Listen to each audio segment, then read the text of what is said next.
Now, Sri Jugal Kishore Sharma ji.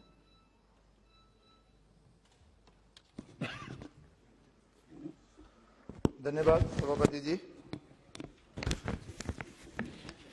Jammu Kashmir पर जो आज चर्चा हो रही है जिसमें बजट भी शामिल है, मैं वित्त मंत्री जी के इस प्रस्ताव के साथ सहमत हूं और इसके पक्ष में खड़ा हूं। महोदय, हम सब जानते हैं कि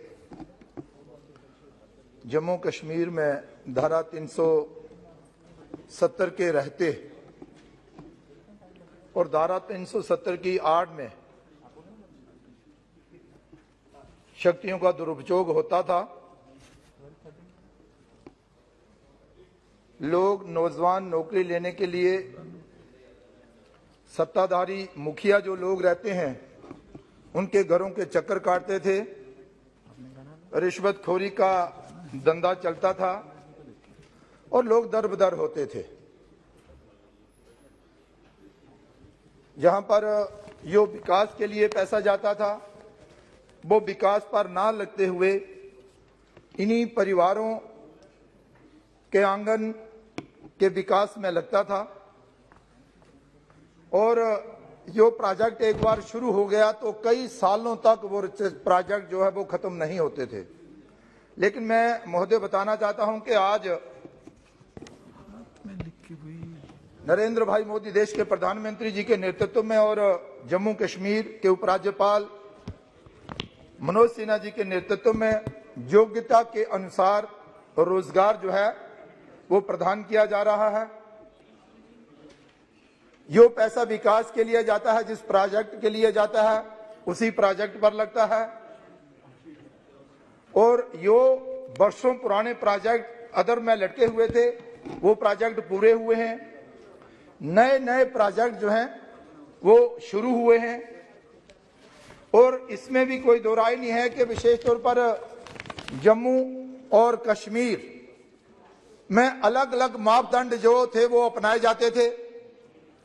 जम्मू प्रोविंस जो है उसके साथ भेदभाव होता था और कभी भी अगर कोई बड़ा प्रोजेक्ट हो उसे लेने के लिए जम्मू प्रोविंस के लोगों को धरने, प्रदर्शन, एजिटेशन करना पड़ती थी।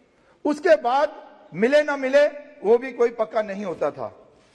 लेकिन आज जम्मू कश्मीर का पूर्ण विकास हो रहा है और सामान्य विकास हो रहा है और बहुत सारे बड़े बड़े प्रोजेक्ट जो हैं वो जम्मू कश्मीर में चल रहे हैं।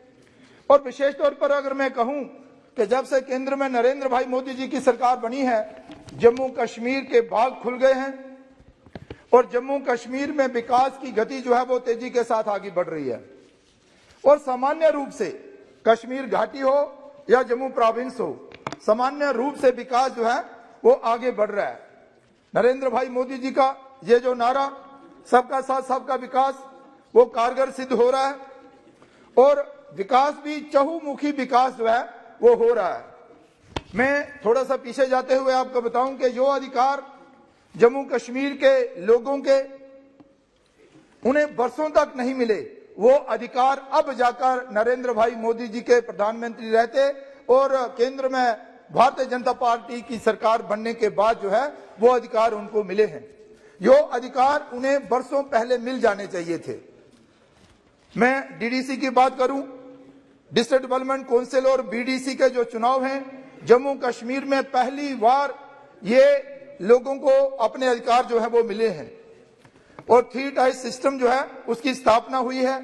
पंचायतों को भी अधिकार मिले हैं। अब पंचायतें मिल बैठकर अपनी पंचायत का विकास कैसा हो, इस पैसे को किस तरह से लगाया जाए, उस तरह का विकास जो है वो जैसे वो चाहते हैं वैसे अपने विकास के लिए चर्चा करते हैं और वही विकास करते हैं।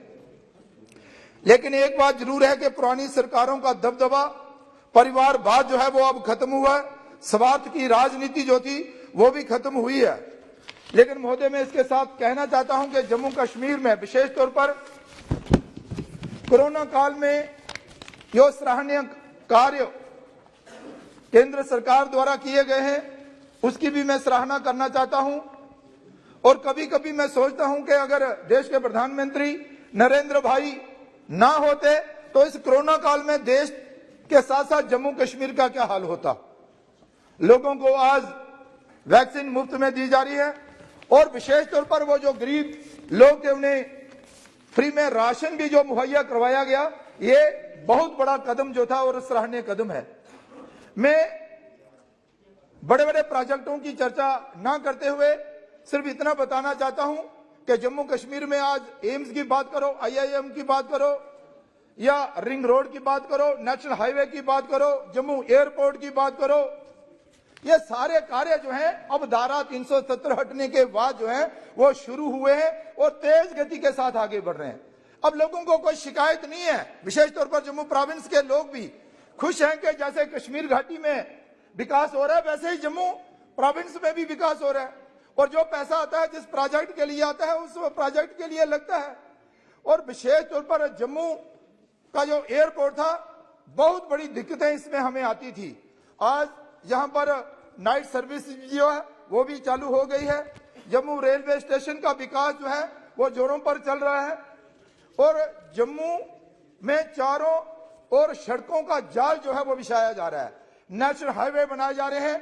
और इसके साथ साथ ही प्रधानमंत्री ग्राम सड़क योजना की बात करूं जो उसके अलावा बहुत सारे ऐसे प्रोजेक्ट हैं जो चल रहे हैं। रिंग रोड की बात करूं, पुरानी मांगों को लेकर भी बड़े सारे ऐसे कार्य हुए हैं जिनको मंजूरी मिली है। लेकिन इसके साथ साथ ही मैं ये भी कहना चाहता हूं कि माननीय उपराज्यपाल मनोज सिन्हा जी के नेतृत्व में जम्मू कश्मीर जो है वो विकास की ओर आगे बढ़ रहा है और तेजी के साथ विकास हो रहा है। जम्मू शहर के आसपास और जम्मू शहर को सुंदर बनाने के लिए बहुत सारे सराहनीय कार्य जो है वो किए जा रहे हैं और फंड्स भी केंद्र सरकार द्वारा उपलब्ध करवाए जा रहे हैं। और विशेष तौर पर साबरमती नदी की तर्ज पर जम्मू तवी का विकास हो, चाहे रोपवे प्रोजेक्ट की बात में करूं और इसके साथ साथ ही कई ऐसे प्रोजेक्ट हैं। लेकिन साथ में उपाध्यक्ष जी मैं कहना चाहता हूं कि पिछले दिनों BDC जो विलेज डिफेंस कमेटी थी, आज उनको विलेज डिफेंस ग्रुप के नाम से जाना जाता है, उनकी जो बड़ी पुरानी मांग थी उसको भी पूरा किया गया है। उनको सही मानदेय मिले उसकी भी चिंता की गई है। इसके अलावा भी IRP की बटालियनें खड़ी की जाए उसकी भी प्रक्रिया शुरू हुई है।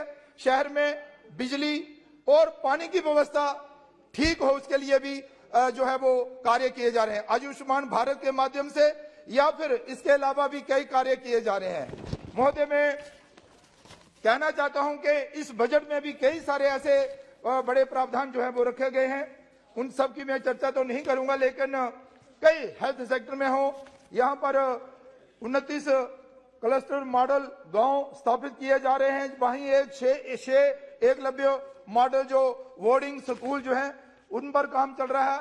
और यह बड़ी बात है कि जम्मू कश्मीर में जितने भी विकलांग लोग हैं उन सबको जो 3 पहिया साइकिल जो है वो मुहैया करवाए जाएंगे।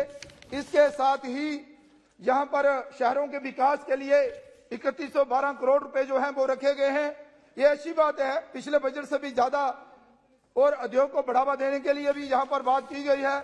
इसके अलावा भी महोदय कई सारे ऐसे बड़े प्रोजेक्ट हैं जिन पर काम चल रहा है और विशेष तौर पर जल जीवन मिशन के माध्यम से जल शक्ति मंत्रालय द्वारा बहुत बड़ी राशि जो है वो जम्मू कश्मीर को प्रदान की गई है ताकि हर घर जल जो है वो पहुंचाया जा सके।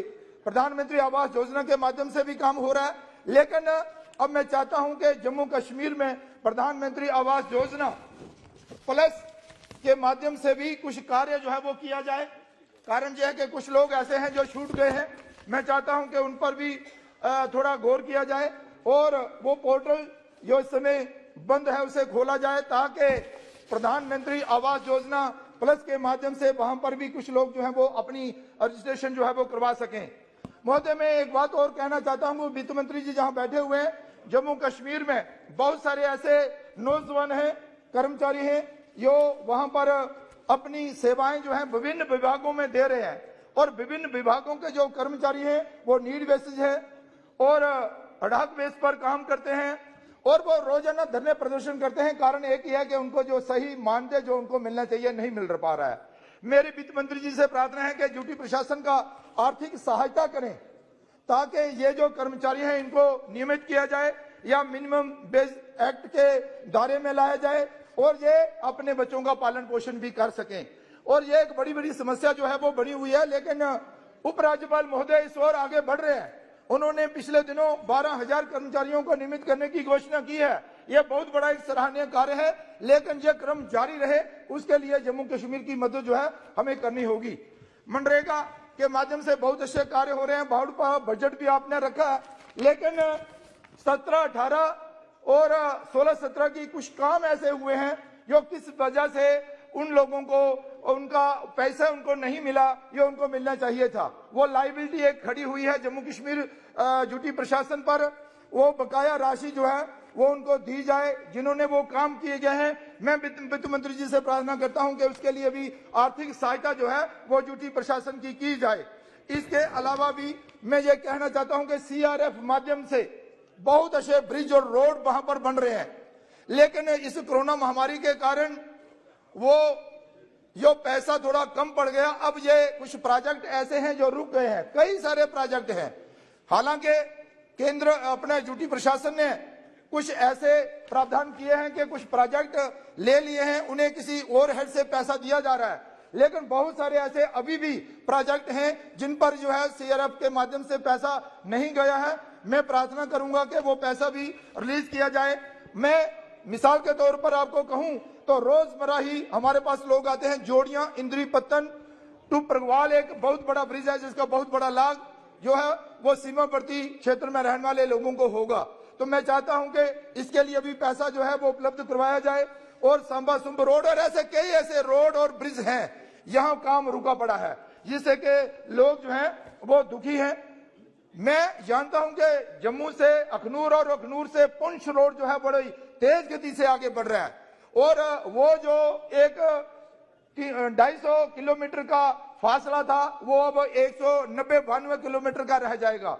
वो सफर जो 7 घंटे का था वो अभी 3.5 या 3 घंटे तक सीमित रह जाएगा और सारे लोग आराम से चल सकेंगे, जा सकेंगे।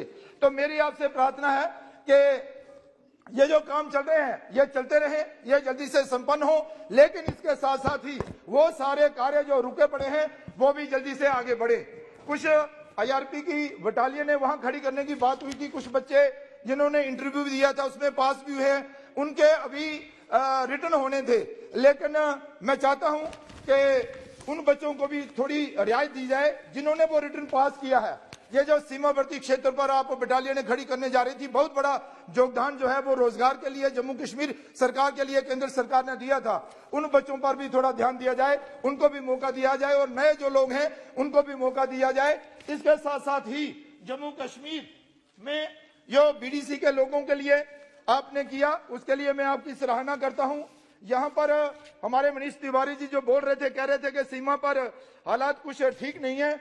मेरा पिछले दिनों सीमावर्ती क्षेत्रों का जो है वो दौरा हुआ, मैं पुंछ, राजौरी और नौशहरा सेक्टर में भी गया और सीमावर्ती क्षेत्र में गया। वहां सीमा पर रहने वाले जो लोग हैं आज अत्यंत खुश हैं, वो बहुत ही खुश हैं कि आज सीज फायर का पूरा पालन हो रहा है और वहां पर लोग जो हैं वो अपना घर बार छोड़कर मजबूर नहीं है, अपनी खेतीबाड़ी भी कर रहे हैं, रोजगार भी चला रहे हैं और अपने घरों में ही रह रहे हैं। रही बात डिलिमिटेशन की, यहाँ पर डिलिमिटेशन के बारे में कहा गया, वही पार्टियां नाखुश होंगी जिन्होंने शक्तियों का दुरुपयोग किया है।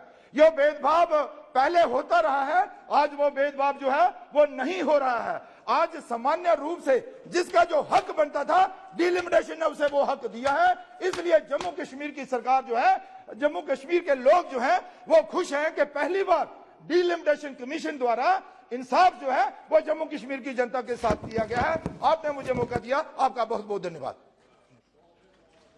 Thank you.